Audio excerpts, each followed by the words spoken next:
अब राजा का बेटा राजा नहीं बनेगा, राजा वही बनेगा जो इसका हकदार होगा। जोहार, नमस्कार, देख रहे हैं आप द भारत मित्र, आपके साथ मैं आरती सिंह। ये डायलॉग आपने सुना होगा, एक फिल्म का है जिसमें ऋतिक रोशन ये कहते हैं कि राजा का बेटा अब राजा नहीं बनेगा, राजा वही बनेगा जो हकदार होगा। तो वाकई ऐसा सियासत में भी है क्या, खासकर भारतीय राजनीति में? और भारतीय राजनीति की बात कर रहे हैं तो हम वापस अपने जगह पर आ जाते हैं। क्या झारखंड की राजनीति में ऐसा है क्या? नेपोटिज्म को लेकर खूब बातें होती हैं, भाई भतीजावाद, परिवारवाद को लेकर न जाने क्या क्या कहे जाते हैं। देश ही नहीं, विश्व की सबसे बड़ी पार्टी कही जाने वाली बीजेपी ये दंभ भरती है कि बीजेपी परिवारवाद नहीं करती। बीजेपी उन्हीं को टिकट देती है या उन्हें ही पद देती है जो इसके हकदार होते हैं। लेकिन ऐसे सैकड़ों एग्जाम्पल भरे पड़े हैं केंद्र से लेकर राज्य तक में। और चूंकि ये सारी बातें हम इसलिए कर रहे हैं क्योंकि सामने यानी झारखंड में घाटशिला उपचुनाव होना है। घाटशिला उपचुनाव की रणभेरी बज चुकी है, 11 तारीख को वोट डाले जाएंगे और अब तकरीबन नाम का भी फैसला हो चुका है कि कौन कौन चुनाव लड़ने वाले हैं। लेकिन बात हम इस उपचुनाव में नेपोटिज्म यानी परिवारवाद पर करने वाले हैं। क्या परिवारवाद यहाँ हावी है?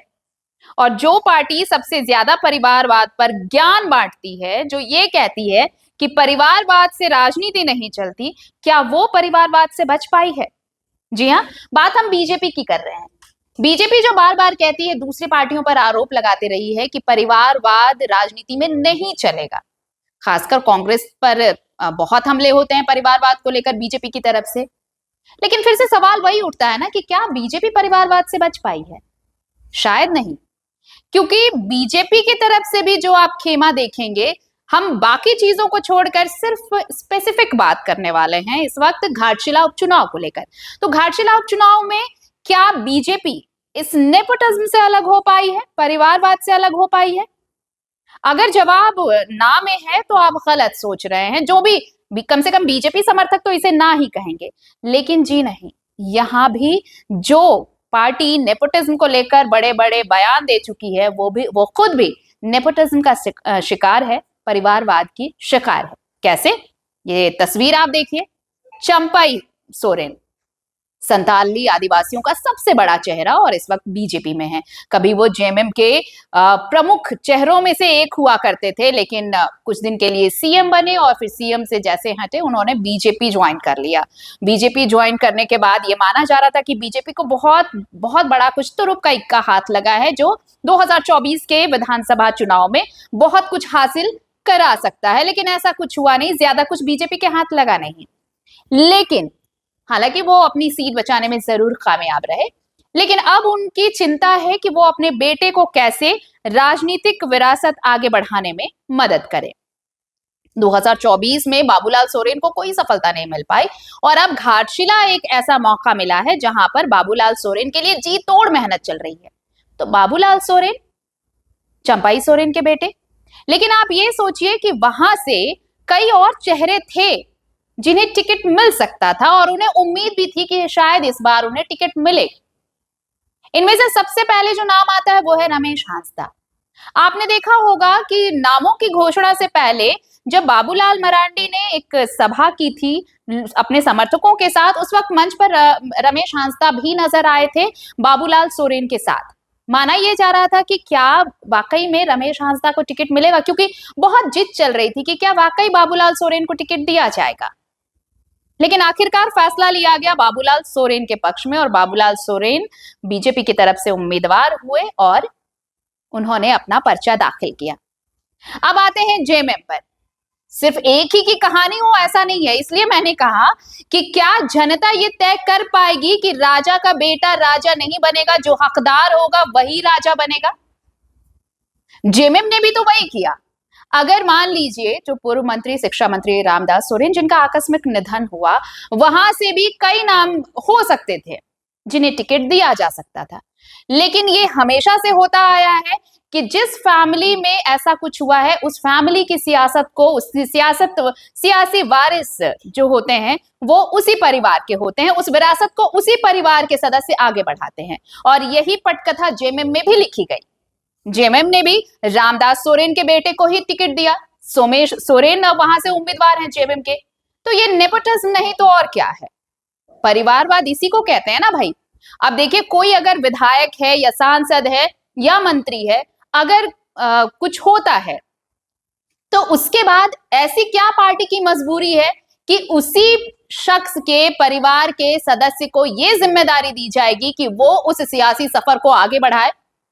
पार्टी में कई और चेहरे भी हैं जिनका कद कहीं ज्यादा बड़ा है, जिनकी मेहनत कहीं ज्यादा है, उन्हें भी मौका मिल सकता है। लेकिन अब ये मानो एक ट्रेंड सा हो गया है जहां पॉलिटिकल पार्टीज इस तरह से नेपोटिज्म करती हैं, परिवारवाद का सहारा लेती हैं। इसके दो मायने हो सकते हैं। पहला मायना तो ये कि ये लगता है कि अगर वो जिस परिवार में क्षति हुई है और उस जगह पर अगर किसी को प्रत्याशी बनाते हैं तो सबसे पहला कि सिंपैथी वोट हक में आएगा, ये तो तय है, इसमें कोई दो राय नहीं है। चाहे आप जगन्नाथ महतो के निधन के बाद देख लीजिए या फिर अब आप रामदास सोरेन के निधन के बाद देखेंगे जो चुनाव होने वाले हैं, तो ये एक बोनस कार्ड तो हो सकता है। लेकिन दूसरी चीज ये होती है कि भाई जो विधायक पहले बना, वो विधायक, उस विधायक का परिवार या सांसद का परिवार, वो उस सियासी सफर को बीच में कैसे छोड़ दे? उस परिवार का हिस्सा था वो। उस वक्त पार्टियां अपने कार्यकर्ताओं से ज्यादा तरजीह उस परिवार को देती हैं जो इस सफर में शामिल था, क्योंकि उस वक्त पार्टी को लगता है कि अगर रास्ता बदला गया या फिर रास्ते में चल रहे राहगीर को बदल दिया गया तो इसका नुकसान हो सकता है, खामियाजा हो सकता है। तो नेपोटिज्म इसी को तो कहते हैं कि बाकी किसी और पर भरोसा करने की बजाय उन्हीं पे दांव खेलना जो एक सेफ ऑप्शन हो सकते हैं। तो इसलिए पार्टियां चांस लेना नहीं चाहती और एक प्रेशर भी होता है पॉलिटिकल पार्टीज पर, प्रेशर भी होता है उस क्षेत्र का, वहां जो समर्थक हैं कि भाई जब उसके इलाके के कोई नेता अगर चले गए हैं जो उनके बीच नहीं रहे, तो अब वही उन्हीं के परिवार के कोई सदस्य आगे आएंगे और फिर उनके साथ ये सफर पूरा होगा। ये दो चीजें हैं। अब आइए ये बात करते हैं, नेपोटिज्म तो हुई, नेपोटिज्म के बाद जो एक चीज और आती है इन दिनों जो झारखंड की राजनीति में सबसे ज्यादा हावी है, वो है रील वाली राजनीति।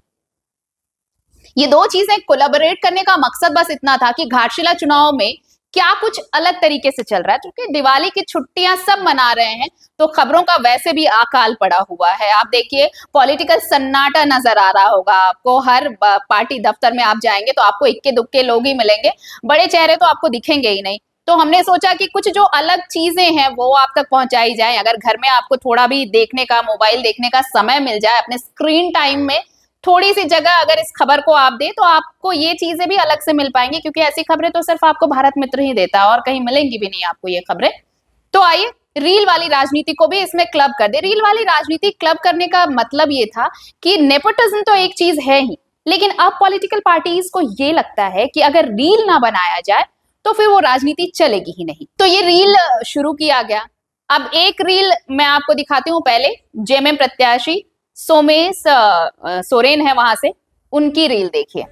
आप रील देखेंगे, हालांकि इसमें जो पिक्चर्स लगाए गए हैं उन पर ज्यादा फोकस आपका नहीं होगा, लेकिन इसका जो बैकग्राउंड म्यूजिक है वो आपको जरूर सोचने पर मजबूर करेगा कि कितनी मेहनत की गई है।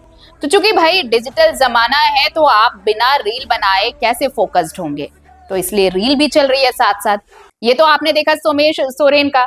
अब आइए बीजेपी के भी जो प्रत्याशी हैं उनकी भी रील हम देख लें। बाबूलाल सोरेन, बाबूलाल सोरेन का रील जबरदस्त वायरल है। क्योंकि देखिए पिछले बार जब वो 2024 के विधानसभा चुनाव में जब आपने उनको सुना होगा, उनकी रील जब वायरल हुई थी, खूब फेमस हुए थे वो, तो उनको भी ये लगता है कि रील के बिना राजनीति तो अधूरी रहेगी। तो ये रील उनका है। अब आप जब ये रील देख रहे होंगे तो आपको लग रहा होगा कि इसमें सिर्फ बैकग्राउंड म्यूजिक ही अच्छा नहीं है, जो प्रेजेंटेशन बाबूलाल सोरेन का है वो भी माशाअल्लाह बहुत खूबसूरत है, बहुत उम्दा है। चाहे, और वो हमेशा से फेमस हैं, मशहूर हैं अपने सिल्की बालों के लिए, और वो तस्वीर इस रील में भी नजर आ रही है। तो खैर ये दोनों चीजें हुई। रही बात जेएलकेएम की, तो जेएलकेएम ने अपना उम्मीदवार घोषित कर दिया है, लेकिन अब तक कोई रील जेएलकेएम की तरफ से अभी जो वक्त हो रहा है हमारा 3:34 रविवार का दिन, अब तक तो रील आई नहीं है, और अगर आती है तो फिर वो भी हम आपको दिखाएंगे। लेकिन ये सारी चीजें हैं जो बताती हैं कि घाटशिला उपचुनाव में परिवारवाद ही नहीं, रील की राजनीति भी सर चढ़कर बोल रही है। तो राजा का बेटा राजा कैसे बनेगा, इसकी पूरी तैयारी कर ली जा रही है। चाहे वो इलेक्शन कैंपेन में आप डोर टू डोर जाकर करें, बड़ी सभाएं करें, लेकिन इन सब से अलग रील्स तो बनेंगे भाई, क्योंकि रील नहीं तो कुछ नहीं। और वैसे भी इन दिनों झारखंड में रील वाला जो सब कुछ चल रहा है, रील के बिना ऐसा लगता है कि झारखंड की पॉलिटिक्स टिकेगी ही नहीं। ये सारी चीजें चल रही हैं, तो अब आप तय करिए कि कौन सी रील आपको ज्यादा अच्छी लग रही है, क्योंकि जो अच्छी लगेगी आप उसे शेयर भी करेंगे, लाइक भी करेंगे।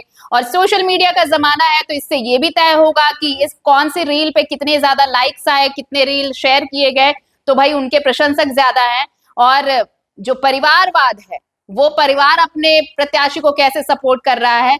लेकिन आखिर में सिर्फ एक बात जरूर कहना चाहूंगी कि जरूरी नहीं कि जो भीड़ सोशल मीडिया पर नजर आती है, जो भीड़ चुनावी सभाओं में नजर आती है, वो भीड़ वोट में भी कन्वर्ट हो, क्योंकि राजा को राजा बनाने का हक तो सिर्फ एक ही के पास है, और वो है पब्लिक। जोहार, नमस्कार।